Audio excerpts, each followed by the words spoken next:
ভিডিওটি দেখার আগে সবার কাছে ছোট্ট একটি রিকোয়েস্ট করতে চাই, প্লিজ প্লিজ প্লিজ যারা ভিডিওটি দেখবেন সবাই একটা করে সাবস্ক্রাইব করে দিবেন। আপনাদের ভালোবাসা পেলে এমন ভিডিও আরো উপহার দিব।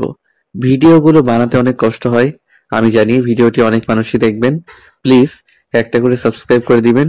সবাইকে পুরো গল্পটি দেখার জন্য অনুরোধ রইল। আর যারা আমাকে ভালোবাসে তারা একটা করে লাইক করে দেখিয়ে দিবেন। Love you all. তো চলুন আজকের ভিডিওটি শুরু করা যাক। ও আম্মু গো, আমাদের বাসার ছাদ ফোটা হয়ে গেল গো। এখন আমাদের রাস্তায় গিয়ে থাকতে হবে। চুপ, বাসার ছাদ ফুটো হয়নি, তোর উপর পানি ঢালছি। কেন? আমি তোমার কোন পাকা ধানে মই দিছি যে তুমি এত সকাল সকাল আমাকে ঘুম থেকে তুলছো? ঘড়ির দিকে তাকিয়ে দেখ তো কয়টা বাজে। তুমি আমাকে এই কথা বলার জন্য ঘুম থেকে তুললে? শয়তান ছেলে, কাল যে এসে পড়লি আমাকে, আজ তোর অফিসে মিটিং থাকায় 9টা বাজে যেতে হবে, তা সেই খেয়াল আছে তোর? ঘড়িতে তাকিয়ে দেখ, 9টা 20 বাজে। কি 9টা 20? OMG, তুমি আমাকে আরো আগে কেন ডাকোনি? মানে আমার গুলু মুলু আম্মুটা রাগ করে না? আমি এখনই রেডি হচ্ছি বলেই ওয়াশরুমে ঢুকে গেলাম ফ্রেশ হতে। চলুন এবার পরিচয়টা বলি। এতক্ষণ যাকে ঘুম থেকে তুলতে বিশ্বযুদ্ধ হলো, ইনি হলেন গল্পের নায়ক তথা আমি নিজেই। আর আমার নাম হলো ফারহান আহমেদ শুভ। সবাই শুভ নামেই ডাকে। আমি দেখতে মাশাআল্লাহ, গায়ের রং ফর্সা, আর খালুর ডিজাইন কোম্পানিতে জব করি। আব্বুর নাম দেলোয়ার, মায়ের নাম সাজেদা বেগম, গৃহিণী। চলুন গল্পে ফেরা যাক। ওয়াশরুমে থেকে রেডি হয়ে বাইরে এসে আম্মুকে বললাম, আম্মু আমি চললাম। নাস্তা করে যাবি না? এখন নাস্তা করতে বসলে হয়তো জবটাই হারাতে হবে, তার থেকে ভালো আমি অফিস রুম থেকে বসেই পিয়নকে ডেকে কিছু কিনে খাবো। তারপর আমি হাঁটা দিলাম বাসা থেকে। কিছু দূর এসে রিক্সায় চেপে বসলাম। এমনিতে প্রতিদিন হেঁটেই যাই, আজ লেট হওয়ায় রিক্সা নিয়ে নেই। রিক্সা থেকে নেমে অফিসের নিচে এসে ঘড়ির দিকে তাকিয়ে দেখি 10টার বেশি বেজে গেছে। মাথার ভিতরে একটা চিন্তা শুরু হলো। গতকালকে স্যার সবাইকে বলেছিল আজকে নাকি সে ডিজাইন দিবে অফিসের নতুন বস নির্বাচন করে। আমি হব না এটা আমি নিশ্চিত ভাবে জানি, কিন্তু কে এই নতুন বস এগুলো ভালোভাবে ভেবেই ভিতরে ঢুকলাম। আমি ভিতরে ঢুকে চারদিকে একবার নজর দিলাম, দেখলাম সবাই কাজ নিয়ে বিজি। তাই সোজা আমার কেবিনে চলে এলাম। কাজ করতে থাকলাম অফিসের। ল্যাপটপ নিয়ে যেই বসবো তখন আসিফ ভাই এসে বলল, শুভ ভাই, আপনাকে বস তার রুমে ডাকছেন। আমি আর আসিফ ভাই একই ডিপার্টমেন্টের। আসিফ ভাইয়ের কথায় বুঝতে পারলাম কিছু একটা হতে যাচ্ছে। আচ্ছা, নতুন বসটাকে তুমি গিয়ে নিজে দেখে নাও। আসিফ ভাই তারপর আমার কেবিনে থেকে চলে গেল তার কেবিনে। তাই আমিও আর দেরি না করে সোজা চলে গেলাম বসের কেবিনে। কিন্তু কেবিনে ঢুকে দেখি বস অন্যদিক হয়ে ফাইল দেখছেন। তাই আমি বললাম, বস আমাকে কি আপনি ডাকছেন? আমার এই কথায় বস চেয়ারটা আমার দিক করে বসলো। আমি তো অবাক, কারণ আমাদের বস তো একজন মেয়ে, আর মেয়েটা অন্য কেউ না, সে হলো আমার জুনিয়র খালাতো বোন উমা। তাই আমি তার অনুমতি না নিয়ে চেয়ারে বসে পড়লাম। আমার বসা দেখে উমা দাঁড়িয়ে পড়লো। তাই আমি বললাম, আরে বসো তো, বড়দের এত সম্মান করস? এটা কি নিজের বাসা পেয়েছেন নাকি? কি যাতা বলছিস উমা? কয়েক মাস ধরে জব করছেন যে আদব কায়দা হয়নি? এটা অফিস। একে তো দেরি করে অফিসে ঢুকলেন, আবার বেয়াদবের মতো দরজায় নক না করে ঢুকে পড়লেন। তার উপর অনুমতি ছাড়া চেয়ারে বসে পড়লেন। আর আমার নাম মিস উমা চৌধুরী। কিন্তু আমি তো খালু থাকলে একই কাজ করি। মিস্টার শুভ, সেটা আপনার আর তার ব্যাপার। এখন যেহেতু অফিসটা আমার, সো এখন থেকে আমি যা বলবো তাই করতে হবে।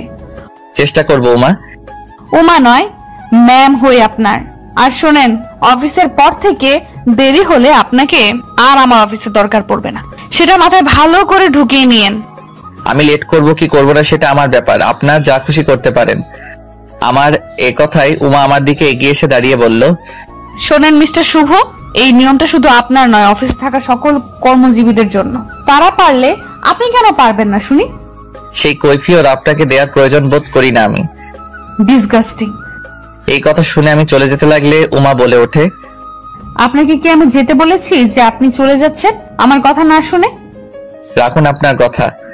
বলেই কাঁচের দরজাটা টেনে চলে এলাম নিজের চেম্বারের রুমে। কম্পিউটারের সামনে মাথায় হাত দিয়ে বসে পড়লাম। তাই দেখে আসিফ ভাই বললেন, ভাই কি হয়েছে আপনার, কোনো সমস্যা? ভাই বস তো অনেক রাগী তো। কেন, কি হয়েছে ভাই? আর ভাই বললেন না, একটু দেরি হওয়ায় হাজারো কথা শুনতে হয়েছে আমাকে। আবার চাকরিটা নিয়েও টানাটানি করছে সে। ও এই ব্যাপার, তোমরা তো খালাতো ভাই বোন। কিন্তু অফিসে নয়। মানে একটু ক্লিয়ারলি বলো। তারপর আমি আসিফ ভাইকে ভিতরে আমার সাথে যা যা হয়েছে সমস্ত কথা বললাম। আসিফ ভাই শুনে একটু হেসে বলল, ভাই তিনি সবার সাথে ভালো ব্যবহার করেছেন, সেওয়ায়ে আপকে বিনা। সো সামনে আরো বিপদের মুখোমুখি হতে হবে, বোঝাই যাচ্ছে। রেডি থাকেন, কেমন? ভাই বুঝি না আমি আমার সাথেই বা এত করা। যদি এমন ব্যবহার পাই তাহলে আমি নিজেই চলে যাব অফিস ছেড়ে। তারপরও আমি কারোর নিয়মে আবদ্ধ হতে পারবো না। ভাই আমার মনে হয় আপনি আর ম্যামের কিছু একটা ছিল, যদি বলেন তো। ছিল, কিন্তু সেটা একটা লম্বা কেস, আর সেটা কলেজ টাইমে হয়। বলুন তো ভাই তাহলে। অন্য এক সময় বলি ভাই। ভাই এখন শোনার জন্য ইন্টারেস্ট আমি, পরে হয়তো কাজও থাকতে পারে। আসিফ ভাইয়ের কথা শেষ হলে শাকচুনি ম্যামটা হাজির হয়ে বলতে লাগলো, এটি কি অফিস নাকি গল্পের কারিগরি জায়গা? Sorry ma'am. আর আপনি তো মনে হয় সরি বলাটাও শিখেননি, তাই না? আমি কাউকে সরি টরি বলি না। ভুল করবেন আবার সরি বলতেও পারবেন না আপনি। ভাই সরি বলে দিন। ভুল করলে তো সরি বলবো। অফিসের টাইমে কাজ না করে দুজন গল্প করছেন, সেটা কি ভুল নয়? কাজ শেষ করে কথা বলছি। ও তাহলে কাজ শেষ আপনার? জি ম্যাম। তারপরে উমা তার রুমে গিয়ে একটু পর আবারও বের হয়ে এসে আমাকে একটা ফাইল ধরিয়ে দিয়ে বলল, এটা নতুন প্রজেক্টের ফাইল, সবকিছু ঠিকঠাক করে 2 দিনের মধ্যে জমা দিবেন আমার কাছে। শুনেন ম্যাম, আমি কারো ধরা টাইমলি কাজ করি না। ধরা টাইমলি যদি দেন তাহলে আমি পারবো না প্রজেক্ট কমপ্লিট করতে। উমা আমার কথা একটা নিঃশ্বাস ছেড়ে বলল, ওকে, কিন্তু আমি এই ফাইলটা একটু তাড়াতাড়ি দিয়েন। ওকে, আই উইল ট্রাই। উমা চলে গিয়ে আবার ফিরে এসে, আর হ্যাঁ, মিস্টার শুভ আর মিস্টার আসিফ। তারপর উমা যা বলল তখন সেই কথাটা আমি কেন আসিফ ভাইও শোনার জন্য প্রস্তুত ছিলেন না। আপনাদের দুজনকে আজকে ডিনারে আব্বু বাসায় আসতে বলেছেন। আসিফ ভাইও তার কাজে মনোযোগ দিল, তাই আমি বসেরা থেকে ফাইলটার পৃষ্ঠা উল্টাতে লাগলাম। ফাইলটা এদিক সেদিক করতেই লাঞ্চ টাইম হয়ে গেল, তাই ফাইলটা বন্ধ করে রেখে আমি আর আসিফ ভাই চলে গেলাম রেস্টুরেন্টের ভিতরে গিয়ে বসে পড়লাম। আচ্ছা ভাই, কি অর্ডার দিব? পিৎজা অর্ডার করি? ভাই সকাল থেকে ম্যামের বকা ছাড়া কিছু খাওয়া হয়নি, আপনি আমার জন্য পিৎজা অর্ডার করেন, আমি না হয় বিরিয়ানি অর্ডার করি। সকাল ধরে কিছু খাননি, আগে বলেননি কেন? আগে বললে পিয়ানরে টাকা দিয়ে কিছু খাইতেন। তখন ক্ষুধা লাগছিল, সেটা অনুভব হয়নি, কারণ ম্যামের বকাতে পেট ভরে গেছিল। আসিফ ভাই আর তখন কিছু বলল না। একজন এসে আমাদের দুজনের অর্ডার নিয়ে গেল এবং কিছু সময় পর অর্ডার দুটো দিয়েও গেল। রেস্টুরেন্ট থেকে লাঞ্চ করে দুজন মিলে আবার চলে গেলাম অফিসে। আসিফ ভাই একবার ঘড়ির দিকে তাকিয়ে বলতে লাগলো, শুভ ভাই এখনো 15 মিনিটের ব্রেক আছে, এর মধ্যে আপনারা ম্যামের কাহিনীটা বলে ফেলেন তো। তাহলে শুনুন। বলে চলে এলাম কয়েক বছর পূর্বের সময়। কলেজ করে বাসায় ফেরার পথে উমা আমার রাস্তা আটকালো তার সাইকেল নিয়ে। আমার ওখান থেকে কলেজ কাছে থাকে, হেঁটে যাওয়া আসা করতাম কলেজে। ওই তুই আমার পথ আটকালি কেন? তোমায় একটা কথা বলবো বলেই পথ আটকিয়েছি তোমার। কি বলবি তাড়াতাড়ি করে বল, বাসায় ফিরতে হবে। আর আমাকে তুমি করে কেন বলতেছস? আমি তোর বড় ভাই হই। ভালোবাসার মানুষকে কি কেউ আপনি করে বলে? ওয়েট, কে তোকে ভালোবাসে? কেন তুমি? শোন উমা, আমি তোর খালাতো ভাই হই। তো কি হয়েছে? এই খালাতো বন্ধু দেখি কোনোভাবেই কিছু হচ্ছে না। আর আমি একজন আগে থেকেই ভালোবাসি, এরপরে যদি আমায় ভালোবাসিস সেটা তোর ব্যাপার। আমার কথাই উমা সাইকেলের উপরে বসে মাথা নিচু করে রইল, কিন্তু কোনো জবাব এলো না। আর হ্যাঁ, পরবর্তীতে দেখা হলে তুমি করে না আপনি করেই ডাকবি। আমি চললাম। তারপর আমি বাসায় চলে আসি। এরপরের দিন থেকে উমাকে আর কখনো দেখতে পাইনি। আর এতদিন পর সে আমার অফিসের বস হয়ে আসলো। এখন সে নয়, আমাকে তাকে ডাকতে হয় আপনি করে। সো স্যাড ভাই, তা সত্যি কি আপনি কাউকে ভালোবাসতেন তখন? দূর ভাই, আমি তো তখন উমার পিছু ছাড়ানোর জন্য বলেছিলাম। আচ্ছা ভাই, কাজ করেন, অফিস টাইম আবার এসে গেছে। আমি মোবাইলে টাইমলি দেখে কাজে মনোনিবেশ করলাম। ফাইলটা আরেকটু হাতাহাতি করে চলে এলাম বাসায়। ফাইলটা অফিসেই রেখে বাসায় এসে আমার ফেভারিট গিটারটা খুঁজতে লাগলাম। অনেক খোঁজাখুঁজি করেও গিটার পেলাম না, তাই আমি আম্মু কই তুমি? আম্মু তার রুম থেকে আস্তে আস্তে কথাগুলো বলল। কি হয়েছে? এভাবে চিৎকার চেঁচামেচি করছিস কেন? আমার গিটারটা না দেয়ালের সাথে রেখেছিলাম, সেটা কই গেল? ওটা তোর মামা নিয়ে গেছে। নিয়ে গেছে মানে? তোমার ভাই আমার গিটারটা কই নিয়ে গেছে? সেটা আমাকে জিজ্ঞেস না করে তোর মামুকেই ফোন দিয়ে জিজ্ঞেস কর। শোন আম্মু, আমার শখের গিটারটার কিছু হলে তোমার ওই মোটু ভাইয়ের আমি সুই দিয়ে ভরি জ্বালিয়ে দিব। কি বললি তুই? তোর আজকে রাতের খাবার অফ, আর সেটা খাবে তোরই মোটু মামা। সমস্যা নাই, আমি খালার বাসায় যাব এবং সেখানেই খাবো। আচ্ছা তাই কর। বলেই রেগে চলে গেল রুম থেকে। আমার আম্মু আমার মামাটাকে অনেক ভালোবাসে, আমিও বাসি, কিন্তু মাঝে মধ্যে আম্মুকে রাগিয়ে দেই। কিন্তু আমার থেকেও মামুর ভালোবাসা অনেক। নানু মারা যাওয়ার সময় আম্মুর ছোট ভাই মানে আমার মামুকে তার হাতে তুলে দিয়ে যান, আর নানি তো আগেই মারা যান। আমার আম্মুরা 2 বোন 1 ভাই, আর ভাইয়া হলো আমার থেকে 2 বছরের বড়, একটু মোটু, তারপরে বন্ধুর মতো থাকি আমরা। আমার মামার নাম রফিক। আমি জানি মামা এই সন্ধ্যায় কোথায় থাকে, তাই সেখানে যেতে লাগলাম সিঁড়ি বেয়ে। কিন্তু হঠাৎই সিঁড়িতে একটা মেয়েকে দেখতে পেলাম, আগে কখনো দেখিনি আমি। মেয়েটা দেখতে মাশাআল্লাহ। আমি সিঁড়ির উপরের দিকে যাচ্ছি আর মেয়েটা নিচের দিকে নামছে, আর হঠাৎ করেই মেয়েটির পা পিছলে পড়ে যেই না যাবে তখনই আমি মেয়েটিকে ধরে ফেলি।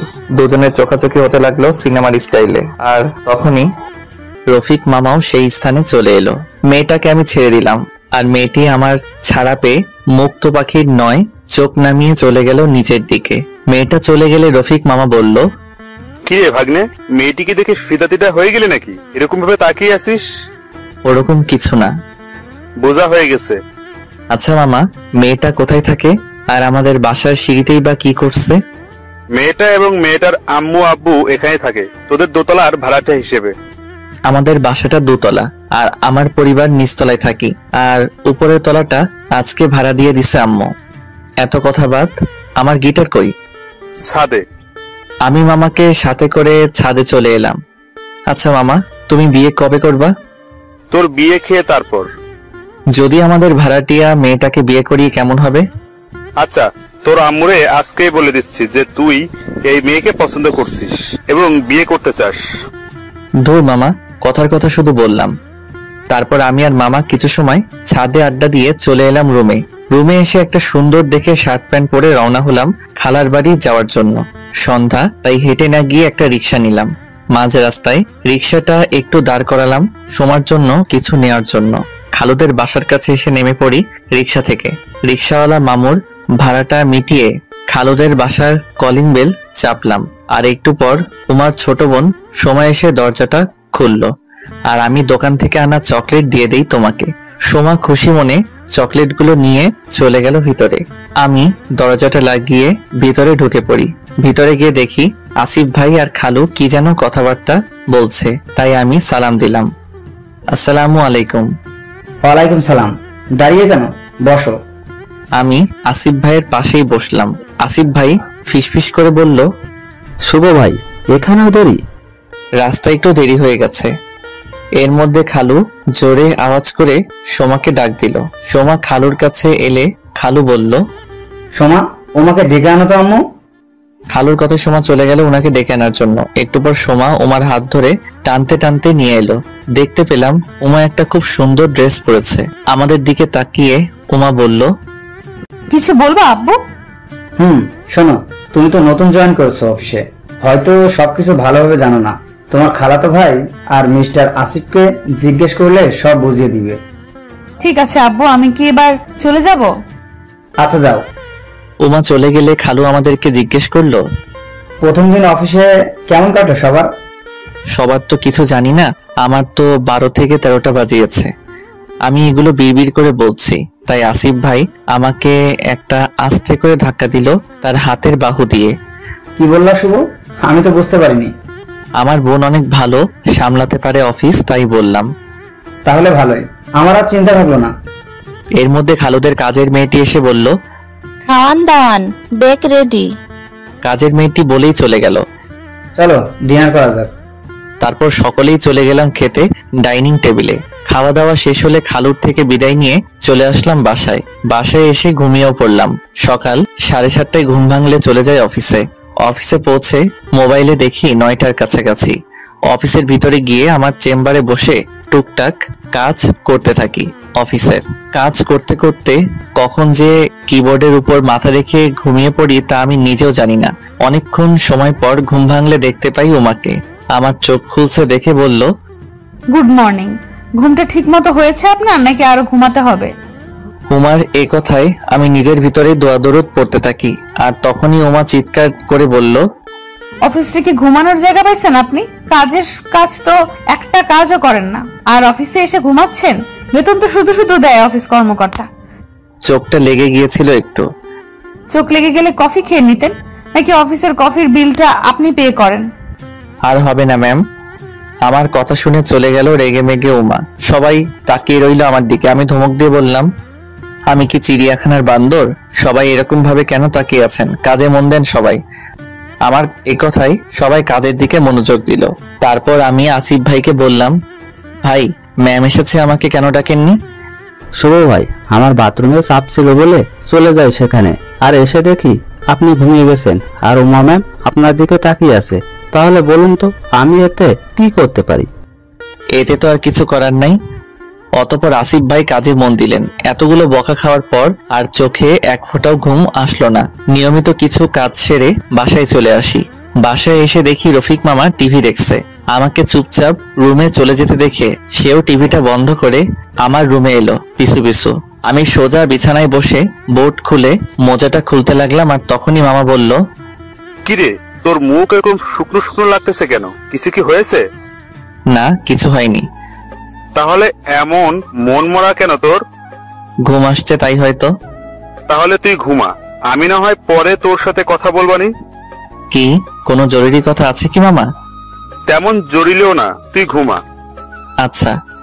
আমি মোজাটা খুলে রেখে ঘুমিয়ে পড়ি। 2 ঘন্টা পর, ওই শুভ ওঠ। কি হয়েছে? আরে এখন সন্ধ্যা, আর সন্ধ্যায় কেউ ঘুমায় কি? আর তার মধ্যে তোর আম্মু তোকে ডাকছে। মামার কথায় আমি উঠে হাত মুখ ধুয়ে আম্মুর কাছে চলে গেলাম। কি হয়েছে আম্মু, তুমি নাকি ডাকছো? হ্যাঁ ডাকছি। কেন ডাকছো? এই নে বিরিয়ানি আছে, এগুলো আমাদের ভাড়াটিয়াদের দিয়ায়। আম্মু দুজনের মতো প্লেটের বিরিয়ানি বাটিটা আমার হাতে ধরিয়ে দিয়ে, এই জন্য আমার ঘুম ভাঙিয়েছো? হ্যাঁ এই জন্যই। তোমার ভাইকে বললি তো সেই দিয়ে আসতো। ঠিক আছে, কিন্তু ওর একটা প্রেস্টিজ আছে। আর আমার প্রেস্টিজ নাই বুঝি? এত কথা বাদ দিয়ে যা বলছি তাই কর, তা না হলে। আর বলতে হবে না, আমি যাচ্ছি। তারপর ভদ্র ছেলের মতো কোনো উপায় না পেয়ে বিরিয়ানির বাটিটা নিয়ে ভাড়াটিয়াদের দরজার কলিং বেল চাপ দিলাম। দরজাটা খুললো সেই সিঁড়িতে ধাক্কা খাওয়ার মতো মেয়েটি। আমাকে দেখে বলল, আরে আপনি? আমাকে চিনেন বুঝি? চিনবো না কেন, আপনি তো বাড়িওয়ালা আঙ্কেলের ছেলে। আর কিছু জানো? না, কিন্তু জেনে নেব, ভেতরে আসেন। মেয়েটির কথায় আমি ভিতরে গিয়ে বিরিয়ানির বাটিটা এগিয়ে দিলাম। মেয়েটি বাটিটা টেবিলের উপর রেখে আবার চলে এলো আমার কাছে। বসুন না। মেয়েটির কথায় আমি বসে পড়লাম সোফায়। আন্টি কই? আম্মু আপু তো একটু বাইরে গেছে, একটু পরেই চলে আসবে। ও আচ্ছা, আপনার নাম কি? আমি মিষ্টি। আপনার নামের মতোই আপনি মিষ্টি আছেন। ও রিয়েলি? হুম। আর আপনার? আমি ফারহান আহমেদ শুভ। Nice name. আপনি কি রিলেশন করেন? হঠাৎ এ কথা কেন? এমনিতেই জিজ্ঞেস করলাম। না, আমি রিলেশন করি না, তবে। তবে কি? আমি বিবাহিত। এই কথা শোনার পর আমার আর কোনো কথা বলার ইন্টারেস্ট রইল না। আচ্ছা আপু, আমি এখন চলি বলেই দিলাম দরজার দিকে দৌড়, এবং চলেও এলাম বাইরে। সিঁড়ি দিয়ে উপর থেকে নামছি, তখনই আঙ্কেল আর আন্টির সাথে দেখা হলো। বাবা তুমি হাঁপাতে হাঁপাতে কই যাচ্ছ? আপনাদের রুম থেকেই। আমার এই কথায় আঙ্কেল আর আন্টি একে অপরের দিকে তাকালো এবং বলল, আমাদের মেয়ের সাথে কি আবল তাবল করছো? আমি পড়লাম গ্যারার তলে। কি সব আবল তাবল বলছেন? আম্মু আপনাদের জন্য কিছু খাবার পাঠিয়েছে, তাই দিতে আপনাদের রুমে গেছিলাম। কথাগুলো বলেই সেখান থেকেও দৌড়ে চলে এলাম নিচতলায় আমাদের রুমে। নিজের রুমের দিকে যাচ্ছি, তখন আম্মু ডেকে বলল, শুভ এত দেরি করলি কেন? আয় বিরিয়ানি খেয়ে নে, তা না হলে ঠান্ডা হয়ে যাবে। আমি তাকে দেখলাম আম্মু তার ভাইকে বিরিয়ানি বেড়ে দিচ্ছে, তাই আমি ওয়াশরুম থেকে হাতটা ধুয়ে ডাইনিং টেবিলে মামার পাশে চেয়ারে বসলাম। তারপর আম্মু আমার প্লেটেও দিল বিরিয়ানি। অনেক ভালো হয়েছে আজকের বিরিয়ানি। খাওয়া দাওয়া শেষ করে এশারের দিকে তাড়াতাড়ি শুয়ে পড়লাম বেডে, আর ঘুমিয়েও যাই। সকাল হলে চলে গেলাম অফিসে, কিন্তু মনে কোনো রকম শান্তি লাগলো না, তাই ল্যাপটপেই গেম খেলতে লাগলাম। কিছুক্ষণ পর হঠাৎই পিয়নের আগমন ঘটলো আমার রুমে। কিছু বলবেন? জি স্যার, উমা ম্যাডাম আপনারে তার সাথে একটু দেখা করতে কইছে। ঠিক আছে, আমি আসছি। তারপর পিয়ন চলে গেলে আমি ল্যাপটপটা অফ করে চলে আসি ওমার রুমের দরজায়। ম্যাম আসতে পারি? আমায় ডাকছেন ম্যাম? হ্যাঁ, কি করতেছিলেন? গেম খেলতেছিলাম। বাহ, খুব ভালো। তা আমার ফাইলের কি অবস্থা? কতটুকু কাজ শেষ করলেন? ফাইলের অবস্থা ভালোই, কিন্তু আমি এখনো কাজ শুরু করিনি। আপনি নিজেকে কি পাইছেন? হ্যাঁ, আপনার যখন ইচ্ছা হবে অফিসে আসবেন, আবার মন চাইলে কাজ করবেন, নয়তো না। আমি আপনাকে নিয়ে পারতেছি না, আপনাকে আমি ফায়ার করছি। উমা তার চেয়ার থেকে উঠে কথাগুলো বলল।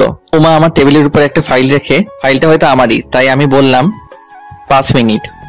বলেই উমার রুম থেকে বেরিয়ে মিষ্টির দোকানে গিয়ে 2 কেজি টাঙ্গাইলের মিষ্টি কিনে আবার অফিসে চলে গেলাম এবং একটা প্যাকেট খুলে অফিসের সবাইকে মিষ্টি খাওয়াতে লাগলাম। অনেকে জিজ্ঞেস করলো কিসের জন্য মিষ্টি। আমি তাদের উত্তরে বললাম কিছুক্ষণ পর দেখতে পাবেন। আর বাকি থাকা প্যাকেটটা নিয়ে উমার রুমে ঢুকলাম। কোথায় গিয়েছিলেন? আমি মিষ্টির প্যাকেটটা তার টেবিলের উপর রেখে, আপনার জন্য। ও, মিষ্টি দিয়ে আমাকে ভোলাতে চাইছেন তাই না, যেন আপনাকে ফায়ার না করি। আমি আমার ফাইলটা হাতে নিয়ে বলি, কি বলছিস সোমা? আমি তো নিজেই নিজেকে ফায়ার করলাম। আমার একটা ইচ্ছে ছিল যেদিন আমি কোনোভাবে ফায়ার হব অফিস থেকে, তখন সবাইকে মিষ্টি মুখ করিয়েই ফায়ার হব। আচ্ছা ভালো থাকিস, আমি গেলাম। বলেই উমার রুম থেকে বের হলাম। আমি একবার পিছন ফিরে তাকিয়ে দেখি উমা মাথা নিচু করে চোখের পানি মুছছে। আবার সামনের দিকে তাকিয়ে চলতে লাগলাম। অফিসের সকলেই আমাকে নিজের কাগজগুলি নিয়ে যেতে দেখে দাঁড়িয়ে গেল এবং চেয়ে থাকলো আমার দিকে। আমিও সবার দিকে একবার তাকিয়ে বের হয়ে আসলাম অফিস থেকে। আরো 1 কেজি মিষ্টি নিয়ে বাসায় রিক্সা করে চলে এলাম। আমাকে মিষ্টি আনতে দেখে আম্মু বলল, প্রমোশন হয়েছে বুঝি, তার জন্য মিষ্টি আনছিস? আমি মিষ্টির প্যাকেটটা আম্মুর পাশে থাকা মামার কাছে এগিয়ে দিলাম। মামা খুলেই খেতে থাকলো। মোটা মানুষের যা অভ্যাস আর কি। একদমই। আমি আর অফিসে যাচ্ছি না, এটাই আমার প্রমোশন। আমার এ কথায় মামার মুখ থেকে একটা মিষ্টি পড়ে গেল নিচে। মানে কি? কেন ভালো একটা জব ছাড়লি? তোর আপু জানলে কি বলবে? আম্মুর কোনো উত্তর না দিয়ে রুমে এসে শুয়ে পড়লাম। বিকাল 3টার দিকে আব্বুর ফোন আসলো সিঙ্গাপুর থেকে। আমি শোয়া থেকে উঠে বসলাম, তারপর ফোনটা রিসিভ করলাম। আসসালামু আলাইকুম আব্বু। ওয়ালাইকুম আসসালাম। আমার একটা কথা রাখবা? ছোটবেলা থেকে তোমার কোন কথাটা রাখিনি? আব্বু বলেন, রাখবো। এখন তুমি বিয়ে করে নাও, তা না হলে পরে বিয়ে করার বয়স পাইবা না। কিন্তু আমি তো এখন বেকার। তো কি হয়েছে? একটা গেছে জব, আর একটা আসবে। এখন তোমার বিয়ে করার উপযুক্ত সময়। ঠিক আছে আব্বু, কিন্তু আমি মেয়েটিকে দেখতে পারবো না। আপনার পছন্দ মতোই বিয়ে হবে। অনেক খুশি হলাম। আর মেয়েটিকে আমার দেখাই আছে, আমি কালকে আসছি দেশে। বলেই ফোনটা রেখে দিল আব্বু। আমি ফোনটাকে রেখে দিয়ে ঘুমিয়ে পড়লাম। পরের দিন আব্বুকে এয়ারপোর্ট থেকে নিয়ে আসলাম, আর তার পরের দিন আমার বিয়ে হয়ে গেল, মানে আজকেই। আমি এখন কই আছি জানেন আপনারা? হয়তো জানেন আবার নাও জানেন।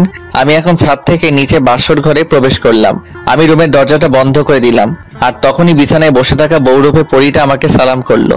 আমি হাত দিয়ে তাকে উঠিয়ে তার ঘোমটাটা টানতেই দেখে বুকের ভেতরটা ছ্যাদ করে উঠলো। ছ্যাদ করে উঠলো কেন জানতে চাইছেন তাই তো? কারণ এটা আমার খালাতো বোন উমা। ওভাবে আমি উমাকে রেখে দরজাটা খুলে বাহিরে চলে আসি। বাইরে আসার পর আব্বু রুমের দরজায় নক করি। আম্মু এসে দরজা খুলে দিল। আমি ভিতরে ঢুকলাম। আব্বু তখন বিছানায় বসা ছিল। এত রাতে এখানে কেন তুমি? আব্বু আমার বউকে। কেন উমা? সেটা তুমি আমাকে আগে বলনি কেন? তুই জানতে বা দেখতে চাসনি, তাই বলিনি। আমি উমাকে আমার বউ মানি না। তুই না মানলে নাই, সর আমার রুম থেকে, সকালে অনেক কাজ আছে। কি আর করবো, আব্বুর এরকম ধমকের ন্যায় কথার মাঝে কোনো কথা না বাড়িয়ে আব্বুর রুম থেকে বেরিয়ে এলাম। আমাদের বিয়েটা এমন ভাবে হয়েছে যে আমি বুঝতেই পারিনি এটা আমার খালাতো বোনের সাথে বিয়ে হয়েছে। খালুদের বাসায় বিয়ে হলে আমি বুঝতেই পারতাম সবকিছু, তা না হয়ে একটা অন্য ডিপার্টমেন্টের স্টাইলে বিয়েটা হয়েছে। এখন ভাবতে লাগলাম পুরো বাসাতেই আমাদের আত্মীয়তে ভর্তি। মিষ্টি আপুদের বাসায়ও কয়েকটা রুমে মেহমানে ভরপুর, এমনকি আমাদের ছাদেও। তাই কোনো উপায় না পেয়ে আমি আমার রুমের দিকে পা বাড়ালাম।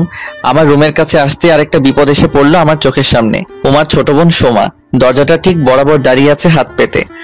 দুলা ভাই টাকা দেন। যদি সোমা আগে দাঁড়িয়ে থাকতো তাহলে হয়তো আন্দাজ করতে পারতাম ভিতরে আমার বউরূপে পড়ি না, মানে প্যারা কে আছে বা থাকতে পারে এগুলো ভাবছি। তখন আবারও বলল, কি ব্যাপার, আমার টাকা দেন। তোমার টাকা মানে? তোমার থেকে তো আমি ধার হাওলাত কিছুই নেইনি, তাহলে কিসের টাকা? বাইরে পুরো বাসর ঘরের সবকিছু ফুল তো আমি নিজের হাতে সাজিয়েছি, তা টাকা নেব না? এমনি এমনি ভিতরে ঢুকতে দেবো না। সত্যি কথা, অনেক সুন্দর হয়েছে সাজানো। আমি একবার তো ভিতরে গেছিলাম, আর যদি না দিই? তাহলে ভিতরে ঢুকতে দেবো না। আচ্ছা না দিলা, আমার ভিতরে যাওয়ারও কোনো ইচ্ছে নেই। আর তখনই দরজাটা খুলে উমা বলতে লাগলো, কি ব্যাপার সোমা, তুই এখানে কি করছিস? দেখ না বুবু, তোর জামাই আমার দাবি কিছু টাকা মানছে না। কত টাকা? 10,000 টাকা। সোমার কথায় উমা ভিতরে গিয়ে টাকাগুলো নিয়ে এসে দেখলো সোমা নেই, তাই আমাকে বলতে লাগলো, আমার বোন সোমা কই? তুই চলে যাওয়ার পর আমি ওর পাওনার টাকাটা দিয়ে দিয়েছি, তারপর আর কোনো কথা না বাড়িয়ে উমা ভিতরে চলে গেল। আমি এবার ভাবলাম বিয়ে যখন হয়ে গেছে এখন আর কি করার, আল্লাহ পাক যা করেন ভালোর জন্যই করেন। এর মধ্যে উমা টাকাগুলো তার ব্যাগে রেখে বলল, ভেতরে আসবা নাকি দরজাটা বন্ধ করে দিমু? উমার কথায় ঘোর কাটলো। তখন ভিতরে এসে আমি নিজেই দরজাটা বন্ধ করে দেই। তারপর দেখতে পাই উমা তার সুটকেস থেকে কাপড় নিয়ে বাথরুমে চলে গেল। আমি চারপাশে সাজানো ফুল থেকে কয়েকটা ফুল কালারের ফুল হাতে নিয়ে ভাবতে লাগলাম, আচ্ছা আমি যদি উমাকে প্রপোজ করি তাহলে কেমন হয়। এগুলো নিয়ে ভাবছি, তখন উমা বাথরুম থেকে হলুদ একটা শাড়ি পরে বের হলো। আমি দেখেই ফিদা হয়ে গেলাম। এমন রূপে উমাকে, একদমই হলুদ পরীর মতো লাগছে উমাকে। চোখ সরানো দায়ী হয়ে দাঁড়ালো আমার। তখন উমা বলল, এমন করে তাকিও না শুভ, লজ্জায় মরে যাবো তো এক্ষুনি। আমি আস্তে আস্তে ওর সামনে দাঁড়িয়ে বলতে থাকি, আমি তোমায় ভালোবাসি উমা। সবাই তো লাল গোলাপ দিয়ে ভালোবাসার কথা বলে, কিন্তু আমি তোমায় লাল গোলাপ না সাদা গোলাপটা দিতে চাই। উমার হাতে ফুলটা দিয়ে তারপর দেখলাম উমার চোখ দুটো আমার দিকে এক দৃষ্টিতে তাকিয়ে আছে আর মুখে একটু একটু করে হাসি ফুটে উঠেছে। তারপরও বলতে থাকি, সাদা শুভ্রতার রং, আমাদের সম্পর্কটা শুরু হোক শুভ্রতা দিয়ে। তারপর কমলা ফুলটা উমার হাতে দিয়ে বলতে থাকি, কমলা পাগলামি আমাদের সম্পর্কে, পাগলামিটা অটুট থাকুক। তারপর একটা ফুল, হলুদ ফুলটা উমার হাতে। হলুদ রংটা কিন্তু সবার আগে চোখে পড়ে জানো তো, যেমন করে আজকে তুমি হলুদ শাড়ি পরেছো আর আমাকে নিজের করে নিয়েছো, আর এখন শুধু আমার চোখ তোমার দিকে আটকে আছে। তারপর লাস্ট ফুল লাল ফুলটা উমার হাতে দিয়ে বলতে থাকি, লাল গোলাপ, এটা হচ্ছে আমার ভালোবাসার রং। আমি তোমায় কতটা ভালোবাসি সেটা বোঝানোর জন্য। আমার এতগুলো কথা বলার পর উমা বলে উঠলো, থাকবে আমার সাথে সারা জীবন?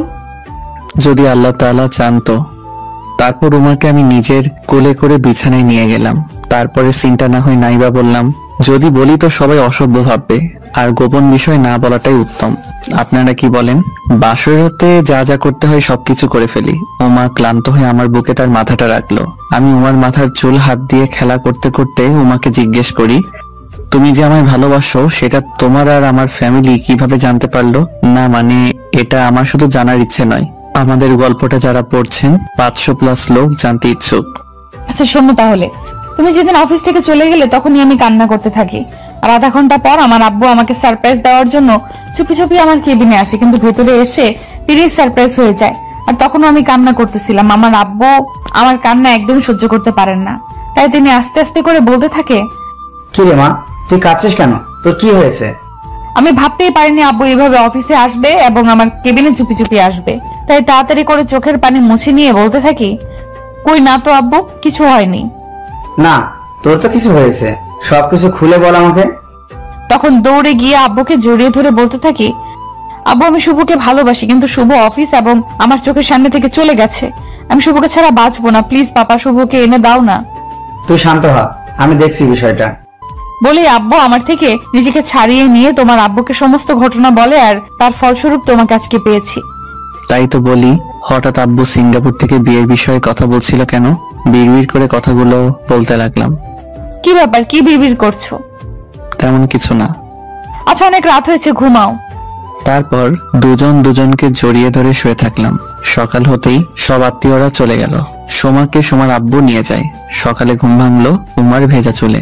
চোখ খুলে দেখি উমা আমার মুখের উপর তার ভেজা চুল দিয়ে নাড়াচাড়া করছে। তাই আমি দুহাত দিয়ে জড়িয়ে নিলাম উমাকে। কি হচ্ছে কি শুভ? তুমি দেখতে পারছো না আদর করছি? মাত্র গোসল করে এলাম, প্লিজ এখন না। তুমি আমাকে ভালোই বাসো না? তুমি কি চাও আমি আবারও গোসল করি? যদি চাও তো করো রোম্যান্স। উমা ঝুঁকলেই আমি ওর কপালে একটা চুমু দিই, আর তাতে উমা বলে ওঠে, ফাজিল একটা, যাও গোসল করে এসো, আমি নাস্তা করে দিচ্ছি। উমার কথায় বিছানা ছেড়ে চলে গেলাম বাথরুমে এবং গোসলটা করে নিচে এসে দেখি উমা আর আম্মু, আব্বু ও আমার রফিক মামাকে নাস্তা বেড়ে দিচ্ছে। তাই আমিও গিয়ে বসে পড়লাম ডাইনিং টেবিলের চেয়ারে। আম্মু আমাকে নাস্তা দাও। আম্মু নাস্তা দিতে এগিয়ে এলে আব্বু বলে ওঠে, এখন তো তোর বউ আছে, এবার একটু আমার বউ, তোর মাকে ছাড়। আমি কি ধরে রাখছিলাম নাকি আগে? আম্মুই আমাকে সবসময় খাবার দিবে। আম্মু আর সকলেই আমার দিকে তাকিয়ে আছে। আচ্ছা আপু, তুমি শুভকে খাবার দাও। তারপর আম্মু এসে আমার প্লেটে খাবার দিল। খাবারের মাঝখানে হঠাৎ আব্বু বলে উঠলো, বৌমাকে নিয়ে হানিমুনে যাবি না? শুনো আব্বু, ওসব হানিমুন টানিমুন শুধু ফিল্মে হয়, বাস্তব জীবনে না, তাই আমি যাব না। আমার এই কথায় আব্বু আর কিছু বলল না। খাওয়া দাওয়া শেষ হলে রুমে এসে শুয়ে পড়ি। আর কিছুক্ষণ পর উমা কাজ টাজ শেষ করে চলে এসে আমার বুকে রাতের মতো করে শুয়ে পড়লো। আমি বুঝতে পারলাম উমা কিছু বলবে। তুমি কি কিছু বলবা? তোমার নাম কিন্তু অফিসের খাতা থেকে বাদ দেইনি, তুমি চাইলে অফিস করতে পারো, না করলেও কোনো সমস্যা নেই। আচ্ছা, ভেবে দেখবো। তারপর আমি আর উমা ঘুমিয়ে গেলাম। বিকেলের দিকে ঘুম হঠাৎ ভেঙে গেলে দেখি পাশে উমা নেই। তারপর চেয়ে দেখি ড্রেসিং টেবিলে উমা সাজুগুজু করছে। আমি শুয়ে শুয়েই এক মাথার নিচে দিয়ে বললাম, কোথাও কি যাচ্ছ তুমি? আব্বু আম্মু ও সময় এসেছে আমাদের নিয়ে যেতে। আমি তো যেতে পারবো না, তোমার ইচ্ছে হলে তুমি যেতে পারো। আর তখন উমা দাঁড়িয়ে যা বলে তাতে আমি উমা আর আমার খালাতো বোনের মধ্যে অনেক তফাৎ খুঁজে পাই। কারণ উমা বলল, তোমায় ছাড়া আমি যাব না। আচ্ছা উমা, তুমি কি উমা নাকি? না তো, আমি হচ্ছে তোমার ওয়াইফ।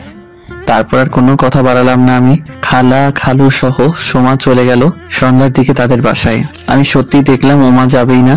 ওর আম্মু একবার জিজ্ঞেস করছিল যে কেন যাবে না, তার উত্তর হিসেবে উমা বলে দিছে যে অন্য কোনো দিন যাবে। সেদিন ওভাবে কেটে গেলে পরের দিনই তাড়াতাড়ি ঘুম থেকে উমাকে না জাগিয়ে দিয়েই অফিসে চলে গেলাম। জাগালের অফিসে যেতে দিত না পাগলিটা। হেঁটে হেঁটে অফিসে চলে এলাম। অফিসে গিয়ে সোজা আমার কক্ষে চলে গেলাম। অফিসের লোকেরাও কানাকানি করলো যে বিয়ের একদিন পরেই স্যার বাসা ছেড়ে অফিসে চলে এসেছে। কয়েকজনেরা তো এটাও বলে যে হয়তো ম্যাম তাকে খুব করে জ্বালাতন করছে 2 দিনে, তাই বাধ্য হয়ে অফিসেই চলে এসেছে। আমি তাদের কথায় কান্না দিয়ে আমার সেই আগের ফাইলটা কমপ্লিট করতে লাগলাম। ফাইলটা আমার টেবিলেই ছিল। এর মধ্যে আসিফ ভাই চলে এলো। তার সিটে বসে আমাকে দেখে বলতে লাগলো, কি ব্যাপার শুভ সাহেব, কেমন কাটলো বিয়ের দিন? ওই মিয়া, আমাকে সাহেব বলেন কেন? আরে ভাই চেতেন কেন, ম্যামের বাবা পটল তুললে তো এরপর আপনিই তো সাহেব হবেন। পটল কি? আরে ভাই সেটাও বুঝেন না? পটল হলো ওপরের টিকিট। সেটা পরের কথা। আর বিয়ের দিন খুব ভালো কাটছিল, যা বলে বোঝাতে পারবো না। আচ্ছা তাহলে তো খুবই ভালো। আগের সেই ফাইলটা নাকি এটা? হ্যাঁ আসিফ ভাই। ওকে, কাজে তাহলে আর ডিস্টার্ব করবো না, আপনি করুন কাজ। তারপর আমি কাজে মনোযোগ দিলাম। সেদিন 5 ভাগের 1 ভাগ ফাইলটার কাজ সেরে বাসায় নিয়ে এলাম সাথে করে। বাসায় এসে কলিং বেল চাপলাম। তার 2 সেকেন্ড পরেই উমা এসে দরজা খুলে দিল এবং একসাথে কয়েকটা প্রশ্ন ছুড়ে দিল আমার দিকে। সারাদিন কই ছিলা? ফোন কেন বন্ধ? আমাকে বলে যাওনি কেন? আমি কত চিন্তা করছি তুমি জানো? উমা এক নিঃশ্বাসে সবকিছু বলল। আমি উমার সাইড কাটিয়ে রুমে চলে এসে ফাইলটা বিছানায় রেখে বোর্ডটা খুলে ফেললাম। আর ওদিকে উমা দরজাটা বন্ধ করে রুমে এলো। দুপুরে কিছু খাইছো? আমার কথার উত্তর দাও, তারপর বলবো। অফিসে গেছিলাম আর ফোনটা বন্ধ রাখছি। তার কারণ হলো সবার জীবনের গল্পের মতো যদি আমি ফোনটা খোলা রাখতাম তাহলে অফিসে থাকা লোকগুলো ভাবছো প্রথম প্রথম বিয়ে হয়েছে তো তাই ফোন করছো। সবার মতো তো আর আমি তোমার আর আমার গল্পটা বানাতে চাই না, তাই ফোনটা বন্ধ করে রাখছি। সেটা না হয় হলো, সকালে তো আমায় বলে যাইতা। হ্যাঁ, আমি তোমায় জাগিয়ে তুলি তখন, আর অফিসে আমায় না যাইতে দাও। আর কখনো এমন করবা না শুভ, প্লিজ। উমার কাণ্ড দেখে আমি বিছানায় বসা থেকে হাত দিয়ে উমাকে বিছানায় তুললাম।